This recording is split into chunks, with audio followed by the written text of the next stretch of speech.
Israel's latest attack on southern Lebanon is part of what Iranian leadership says violated that ceasefire yesterday. Israel says it's an effort to stop Hezbollah terrorists, but some say thousands are now displaced and critics are calling it an invasion. Michael Sandlin connected with some members of the local Lebanese community to get their reaction. Michael, what did they share with you?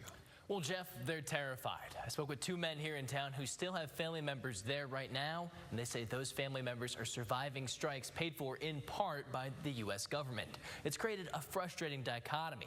America is home, but they say it's also funding attacks on their family's homeland.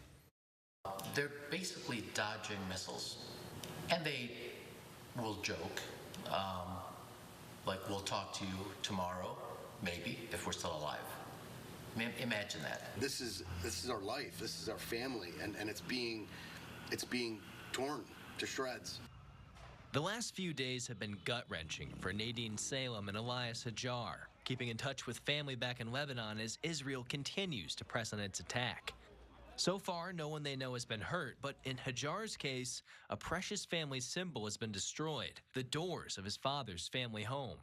You know, that the doors symbolize, you know, where we came from and where this certain level of hospitality was born.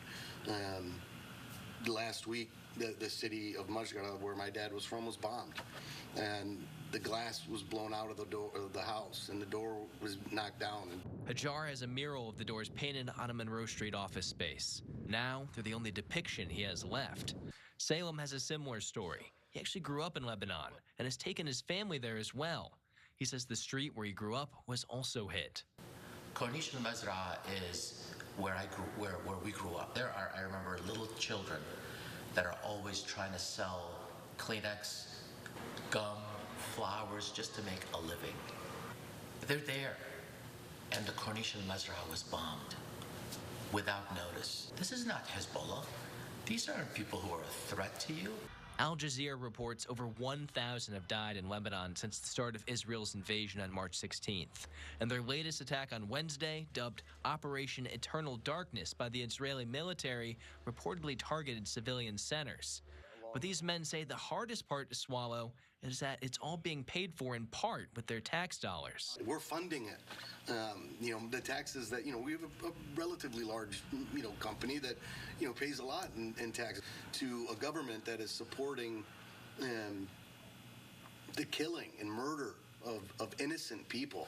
Both men say it's time for the U.S. government to take a hard look at its relationship with the Israeli military and decide whether the deal is worth the blood it's spilling. There is no other way to say it. You don't fund genocide. You don't fund ethnic cleansing. Before I'm American or Lebanese, I'm a human. And this is a war against humanity.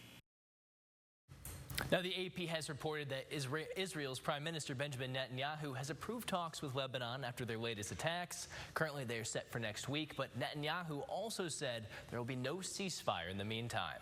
In studio, I'm Michael Sandlin for WTOL 11.